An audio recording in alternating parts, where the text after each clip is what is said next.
may coke. Wala. Juice lang, wala.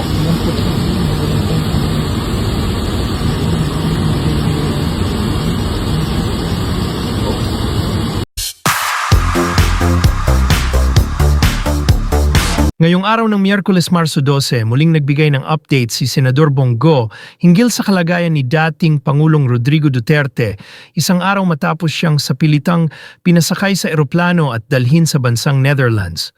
Nagpost si Senador Bongo ng latest photo update ni dating Pangulong Rodrigo Duterte kasama si dating Executive Secretary Salvador Medialdea sa loob ng eroplano na kasalukuyang nasa Dubai ngayon. Hiling ni Senador Bongo ang dalangin ng lahat para sa kalusugan at kaligtasan ng dating Pangulo. Tatay Digong is currently in Dubai. Sama-sama po nating ipagdasal na nasa mabuting kalagayan at kaligtasan si dating Pangulong Rodrigo Duterte. Kasama niya sa larawan si former Executive Secretary Salvador Medialdea. Nagbahagi rin ang senador na maikling video kung saan makikita na kumakain ang dating Pangulo.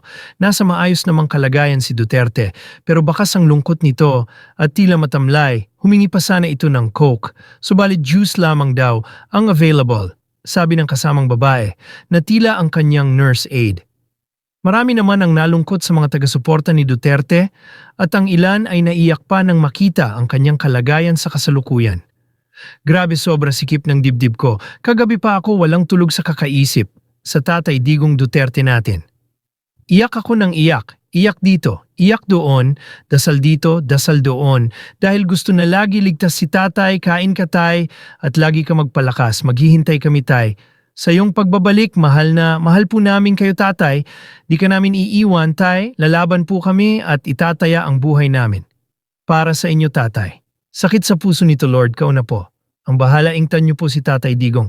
Ibalik niyo po siya nang ligtas sa Pilipinas. Kumain kayo tatay, magpalakas ka. Kasi maraming Pilipino naghihintay sa'yo.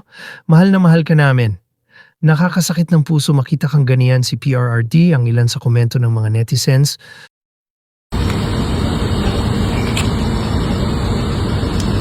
May coke.